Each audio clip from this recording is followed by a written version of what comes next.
Was there a moment in your life when you realized, man, I'm not the person that I used to be?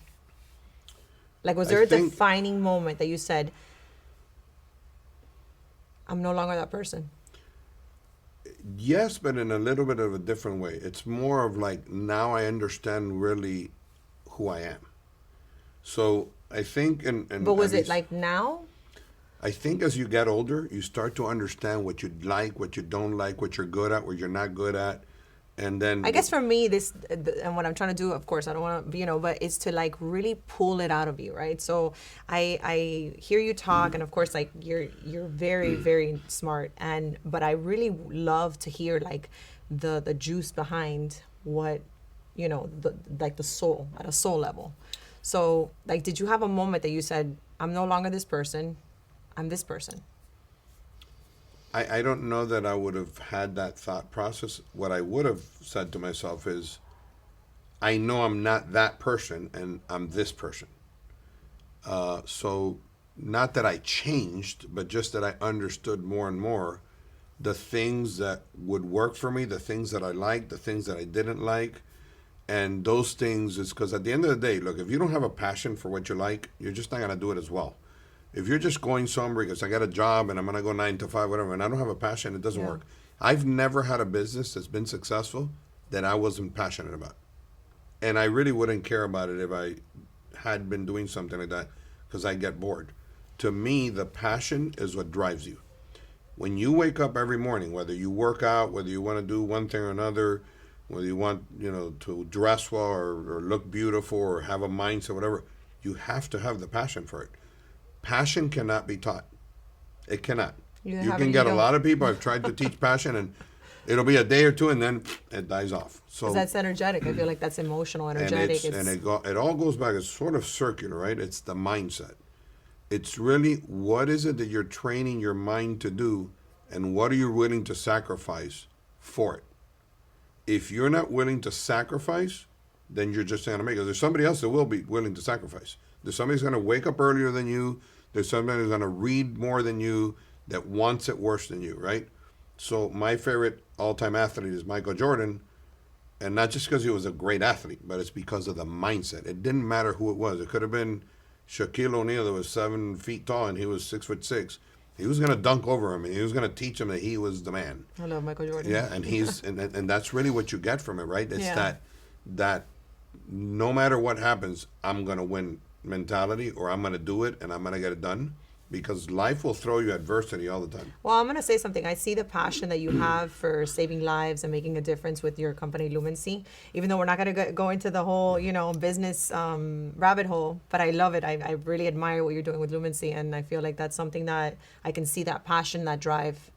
But see, when you see something like that, the way that I think about it is saving lives, right? So as an attorney, unfortunately, I've seen so many horrible injuries because I was a personal injury lawyer for a long, long time. I've seen deaths. I've seen people lose the ability to walk and talk and brain injuries, and I've seen family members, and seen a lot of young kids. So one of the things that I always try to teach my kids, and I try to teach everybody, is you can make mistakes in life. You can drink too much, maybe you did too many drugs or you did drugs or whatever, and you can recover from that most of the time. But if you get physically injured, and it takes one bad move, it takes jumping off of a boat when there's not enough depth and you break your neck. It takes one bad motorcycle ride, one biking accident, whatever, one crossing the street, when you're not looking both sides, anything like that, and you cause yourself a physical injury, you can't recover from a physical injury if it, damages a Oh, body yeah. part or whatever. So again, one's physical and one's mental. So they call me safety patrol. Why do they call me safety? Because I'm very safe conscience. It's one of your strongest values. Yes. So why do I like Lumency? Because if I can save one life, one injury, one family from having to grieve or just make the world safer, that's my mindset. I do that with everything, right?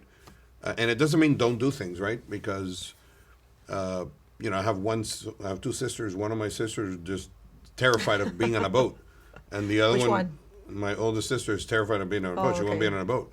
My other sister isn't terrified about it. And at the end of the day, you can't live in fear either, but you got to live, with safety involved. So was there a part of you, would you say that there's a part of you that had to be sacrificed to become who you are today?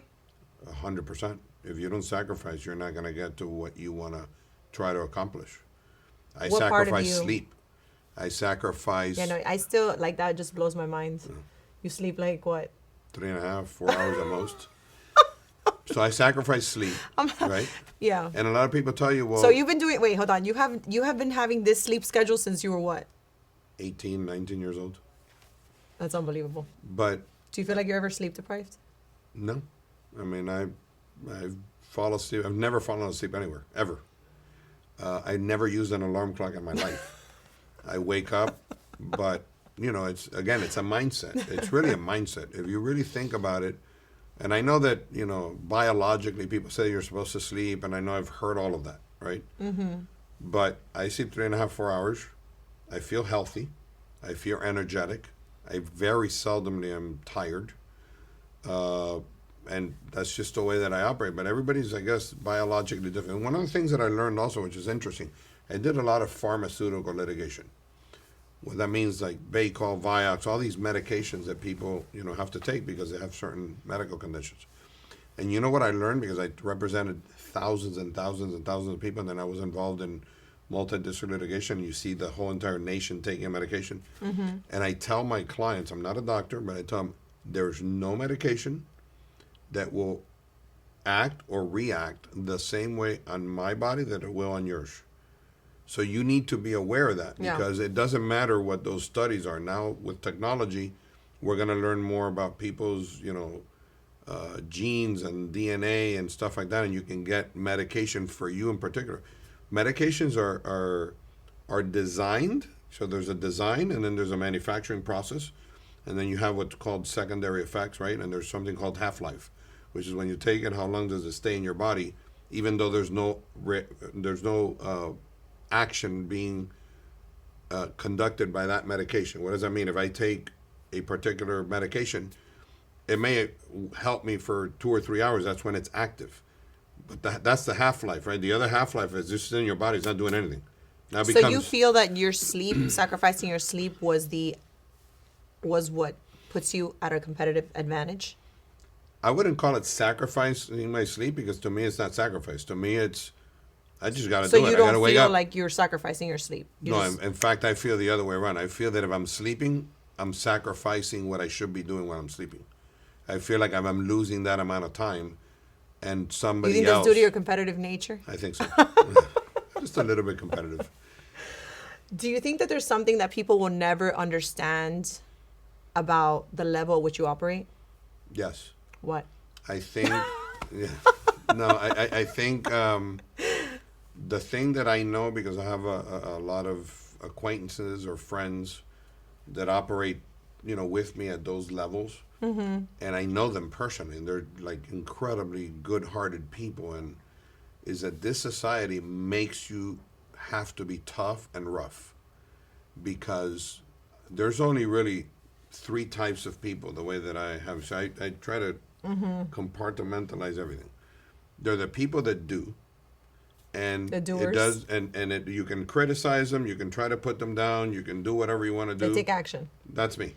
I get criticized all the time. I get, people talk negatively about me, but then I have a group of people that really know me, and they'll do whatever, on earth it is that I need, whether I'm sick, I'm not sick, I'm feeding well, and they understand the way that operates.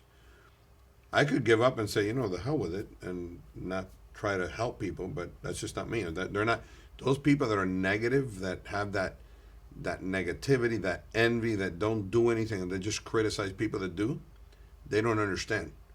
So let them do it. Let them do it and see if they can do a better job, right? So Absolutely. I don't know if you remember the movie Bruce Almighty with Jim Carrey, Yes. and he becomes God, right? And he Yes. thought like, oh, if I was God. And it's not that easy being God, Who's right? the God? Morgan Freeman, no? Morgan Freeman, yeah. right? So basically what I've learned is that people don't really understand, which is why I think this podcast is so important. People don't understand what people like myself go through daily, and the insults and the attacks and at every level that we go through, but we still stay there strong to try to do for the community. Because the one thing that I tell people, and this is the truth, is, I don't really need to do much more because I could retire tomorrow and just do nothing and not try to help anybody. But that's not what you see in people. And I'm not comparing myself to him, but a person like Elon Musk, do you think he needs to work? He doesn't need to work, but he's trying to improve society all the time. How many people criticize him? A gazillion, right? That guy doesn't sleep. He always traveling, trying to do good for society. He's got people that are quadriplegic and with these chips that may be able to walk. That's what I see in Elon Musk. Yeah, he's got whatever 400 billion, 350. Who couldn't spend that money ever?